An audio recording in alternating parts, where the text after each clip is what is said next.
देखिए, जब हम किसी भी परीक्षा की तैयारी शुरू करते हैं, तो हमारे अंदर एक बहुत अलग लेवल की एनर्जी होती है। हम आके अपनी दीवारों पे लिख देते हैं कि I am going to be the doctor और मेरी ये रैंक होगी और मैं एम्स दिल्ली जाऊँगा या एम्स दिल्ली जाऊँगी। लेकिन आखिरी के 6 महीने में एक सेल्फ डाउट क्रिएट हो जाता है और हम सर्च करने लगते हैं कैन आई और उसके आगे लिखा होता है क्रैक नीट और crack JEE in this much days. ये क्यों होता है? अगले 2 से 3 मिनट मैं आपके चाहूँगा और डेडिकेटेड वे में चाहूँगा क्योंकि जो बातें मैं आपसे करने जा रहा हूँ, ये मेरी अपनी लाइफ़, मेरे अपने टीचिंग एक्सपीरियंस से निकली हैं।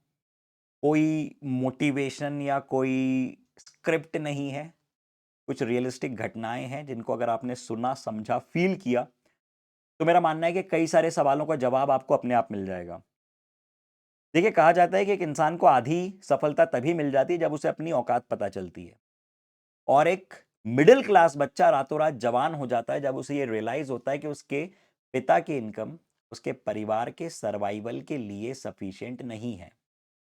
मेरा एक स्टूडेंट था 2018 में मैंने उसको पढ़ाया था। नाम मैं उसका डेफ़िनेटली नहीं लूँगा क्योंकि अ, नाम से ये सारी चीज़ें डिस्कस करना डेफ़िनेटली किसी को भी अच्छा नहीं लगेगा। उस बच्चे के पिता नहीं थे। उनकी मदर एक बहुत ही कम आमदनी वाला काम करती थीं। वो इंदौर के पास महेश्वर नाम की एक जगह है, वहाँ रहता था और वो इंदौर रिसेंटली शिफ्ट हुआ था अपनी कोचिंग्स के लिए और वो स्कॉलरशिप पे कोचिंग में पढ़ रहा था। उस बच्चे का पहनावा ऐसे कपड़े जो कि शायद अगर आपके पेरेंट्स आपको दिलाएँ तो आप उनसे झगड़ा करो कि मैं ये पहनूँगा या ये पहनूँगी।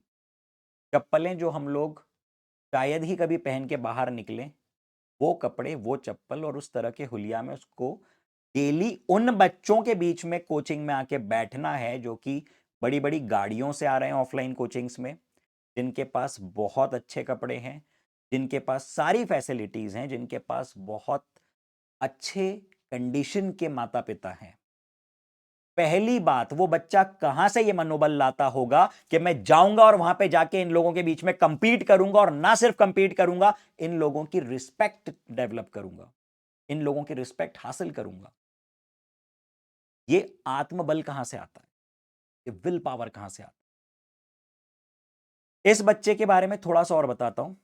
इसने आते ही 1 से डेढ़ महीने के अंदर अपने परफॉर्मेंस से, अपनी मेहनत से, अपने डेडिकेशन से सारे बच्चों का दिल जीत लिया था। ऑलमोस्ट हर बच्चा इसको रिस्पेक्ट करता था और कहीं न कहीं इसको हेल्प करने की कोशिश करता था। क्योंकि आमतौर पे जितने भी बच्चे मैंने देखे हैं वो अच्छे ही होते हैं। वो उनके अंदर एक भावना होती है कि यार हम भी कुछ अच्छा करें और सामने वाले की भी अगर हम हेल्प कर सकें तो करें। And this happened. उसने पहली बार में नीट न सिर्फ क्लियर करी, ऑल इंडिया रैंक 189 हासिल करी। एम्स दिल्ली तो डेफिनेटली नहीं मिला जो कि उसका टारगेट था, उसका ड्रीम था, लेकिन एक बहुत अच्छे कॉलेज से उसने अपना एमबीबीएस कंप्लीट किया and the conclusion of story he is living a very good life.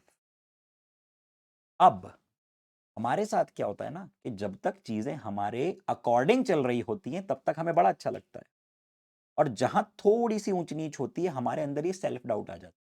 अब आप एक रियलिस्टिक सिचुएशन इमेजिन करो कि आपने कोई वेब सीरीज ऑन करी, आपने वेब सीरीज देखना शुरू करी, आपका पहला एपिसोड, दूसरा एपिसोड, पांचवा एपिसोड, पहला सीजन खत्म हो गया, दूसरा चालू हो गया, तीसरा चालू होने को है।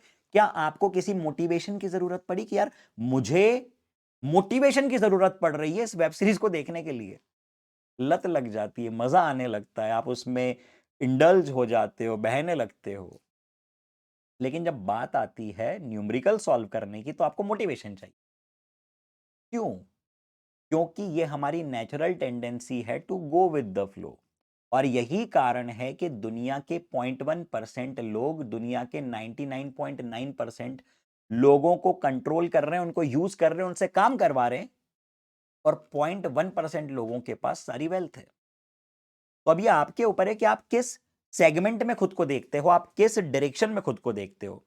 सुबह उठ के खड़े होने के लिए मोटिवेशन चाहिए, सुबह उठ के योगा करने के लिए, रनिंग करने के लिए मोटिवेशन चाहिए, रजाई ओढ़ के आधा घंटा एक्स्ट्रा सोने के लिए कोई मोटिवेशन नहीं चाहिए। दुनिया का नेचुरल लॉ है डाउनफॉल, लॉ ऑफ ग्रेविटेशन। अगर किसी ऑब्जेक्ट को छोड़ोगे तो नीचे ही जाएगा ना। चीजों को ऊपर लेके जाने के लिए मेहनत करनी पड़ती है, आपके लेवल को अपग्रेड करने के लिए मेहनत करनी पड़ेगी। डाउनफॉल तो अपने आप होगा। छोड़ दो खुद को, अपने आप डाउन हो जाओगे, अपने आप खाना बंद कर दो, मेहनत करना बंद कर दो, वर्कआउट बंद कर दो, अपने आप बीमार पड़ जाओगे।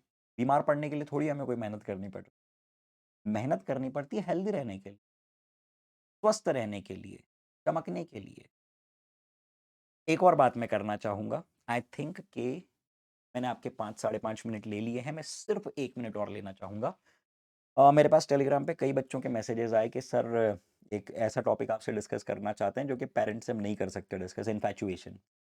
अब ठीक है भाई, जेन्युइन प्रॉब्लम है, हो जाता है ऐसा कई बार कि इस एज में आपका दिल लग जाता है, आपको कोई चेहरा या कोई इंसान या किसी की कुछ अदाएं या किसी की हरकतें इतनी अच्छी लग गई कि आपने अपना दिल उनको दे दिया और फिर उन्होंने आपको नहीं दिया दिल, और आपको लगता है ऐसा कि यार अब तो पता नहीं क्या हो गया, पूरी दुनिया खत्म हो गई।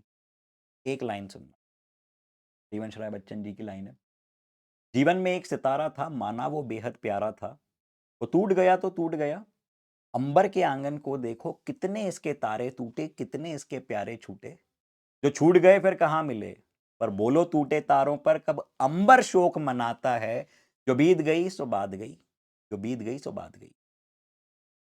और अल्टीमेटली रियलिटी तो यही है कि ना वफा होगी ना वफा की बात होगी, अब जिससे भी मोहब्बत हो एग्जाम के बाद होगी। तो इन्फैचुएशन वाले पार्ट पे खुद को मैच्योर करो और ये समझ जाओ कि भैया ये सारी चीज़ें आपकी लाइफ में कोई मैटर नहीं रखने वाली हैं। आज आप किसी को मैसेजेस भेजे जा रहे हो, 2 साल बाद वो कहाँ होगा या होगी और आप कहाँ होगे कुछ नहीं पता। 5 साल बाद आप लाइफ में क्या कर रहे हो, वो क्या कर रहा है या कर रही है, no one knows. What matters is कि आपने खुद को कितना कमिटमेंट दिया, आपने खुद को कितनी तवज्जो दी, खुद को कितनी इज्जत दी। इसी पे डिसाइड होगा कि दुनिया आपको कितनी इज्जत देगी। जो लोग आज आपको ब्लॉक करके बैठे होंगे, जो लोग आज आपको इग्नोर कर रहे हैं, कुछ ऐसा करके दिखाओ कि तुम्हारे एक कॉल पे वो नाच उठें। अभी तुम्हारा कॉल या मैसेज चले जाए तो अरे वो बिल्कुल पागल हो जाए कि ये क्या हो गया, इसने कैसे कर दिया। और इसके लिए तुम्हें सबसे दूर जाना पड़ेगा, डिसअपियर करना पड़ेगा, बीस्ट मोड ऑन करना पड़ेगा। मॉन्क मोड ऑन करवाया था कुछ दिन पहले, अब बीस्ट मोड का समय, एकदम टू द पॉइंट। कोई डिस्ट्रैक्ट नहीं कर सकता तुमको जब तक तुम डिस्ट्रैक्ट नहीं होना चाहो। Okay, so will meet again in the next week, until then good bye.